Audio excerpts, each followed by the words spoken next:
Hi, welcome to the Lifestyle Herbalists, the podcast where holistic wellness meets everyday living. I'm your host, Dabney.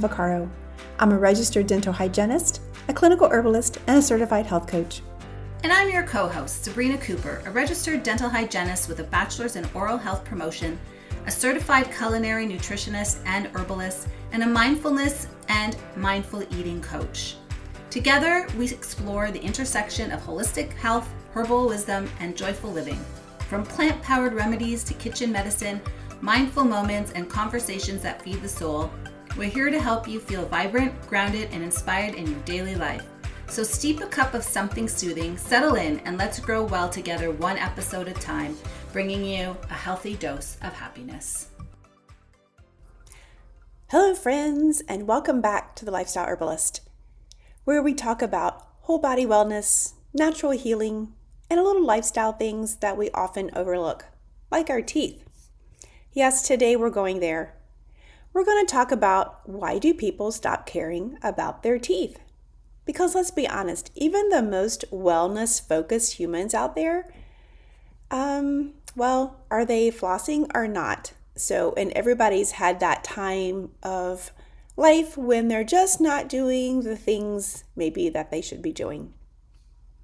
So, and if you're thinking, well, oh no, she's coming after me, it's okay. This is a safe space and your dental secrets are safe here. So let's start with the big one, dental anxiety. Many people avoid dental care, not because they don't care, but because they're terrified. Maybe they had a rough experience as a child. Maybe they don't like the feeling of being vulnerable because let's face it, lying back and having somebody in your space. And, everybody has a space that seems to be their personal bubble that seems to be very small, and others seem to be very large. So if you have a very small bubble, then it can really seem overpowering when somebody is in your space. Maybe you've watched too many horror shows when they've depicted the dentist going after somebody and they're like pulling teeth or something without anesthetic. I don't know why that is a thing, but even in the Little Shop of Horrors, the dentist was just creepy. But here's the thing, avoiding the dentist creates even more anxiety. Because if you stay away and the thought of something is getting worse, well, that doesn't usually make it feel better, probably brings on more anxiety as the person is even taking longer to get to their checkup. It's like avoiding the opening of your mail because you don't want to see the bill. But guess what? The bill's still there. And the dentist doesn't usually send you a letter saying, well, you've ignored your oral hygiene for 2 years and now you are in big trouble. So people just shut down and they just kind of stop caring. Well, and let's be honest, oral health may be a bit confusing. We see so many commercialized things out there. Do we floss before or after brushing? Is fluoride good or is it evil? What's the deal with the electric toothbrushes? Are they really better than a manual? And what about this charcoal toothpaste craze? Is it a miracle or is it like sandpaper on the enamel? So don't get me started. If you oil pull for 30 days, your teeth will become radiant pearls and all of your trauma will resolve post, because that is simply not the case.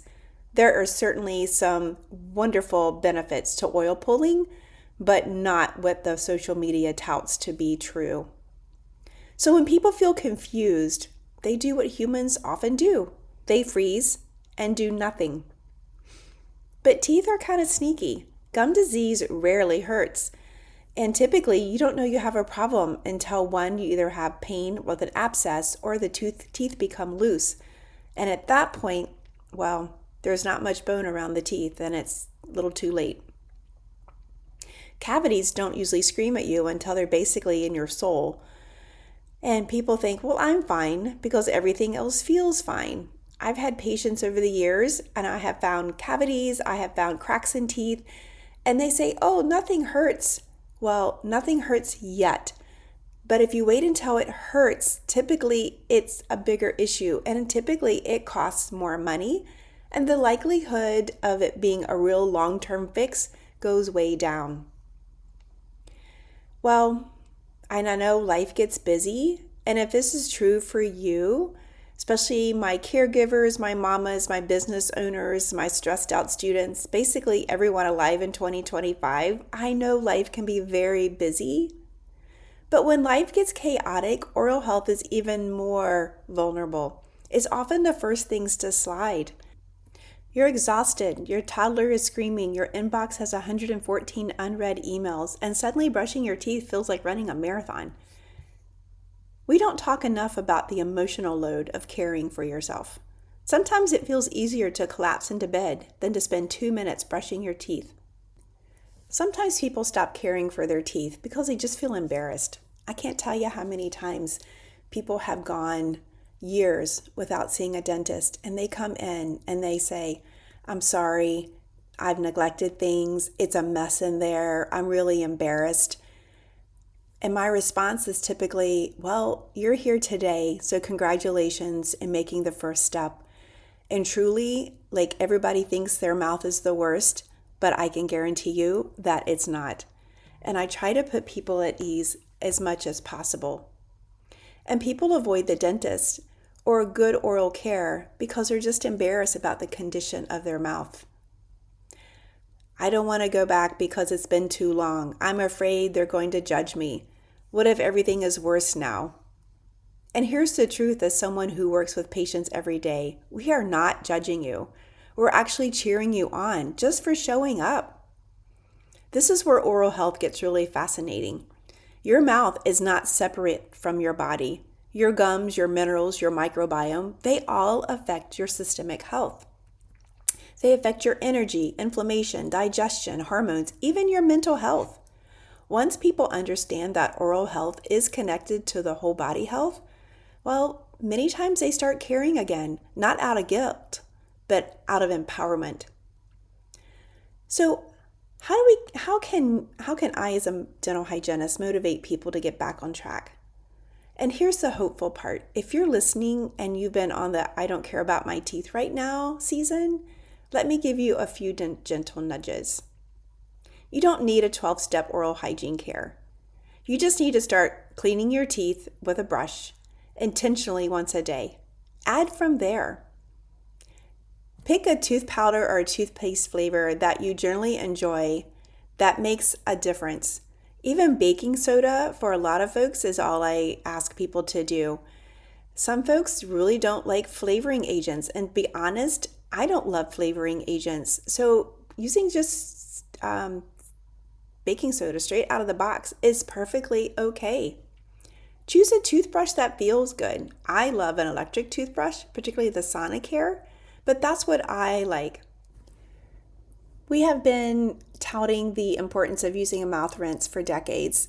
And as an herbalist, I'm going to tell you, I don't recommend them to nearly anyone, especially antimicrobial ones, because mouth rinses are not specific in killing just the bad bacteria. It also kills the good ones, and it often leaves a dysbiosis. And so what happens is the bad bacteria often get the upper hand, and it actually can make your oral health worse. So, no mouth rinses. So, don't wait until you have pain. Prevent is really the key winner here. Think of oral care as self-care, not a chore. And as we're nearing the end of December, perhaps it can be a New Year's resolution that you're finally going to make that appointment with your dental hygienist and your dentist to get a thorough look of everything. Make sure that you know what's happening in your mouth. Ask questions. Be your own advocate. Ask your hygienist, how are my gums looking? What do I need to do differently? What do my perio pockets look like? Are things healthy in there? Or what do I need in order to make my body, my brain, my heart looking better? If you avoid the dentist, find one that you can really trust and vibe with. Holistic, gentle, trauma-aware dentistry does exist, and you're allowed to choose differently. So if you stop caring about your teeth at some point, you're normal. Life happens. Emotions happen. Overwhelm happens. But your mouth is the part of your body, part of wellness, and part of your energy and vitality. And the moment you begin caring again, even the tiny baby steps, everything starts to shift. Thank you for hanging out with me today on the Lifestyle Herbalist. If you enjoyed this episode, please send it to someone who might need a gentle nudge or a laugh about their flossing or interproximal habits. And as always, stay well, stay curious, and I'll see you next time.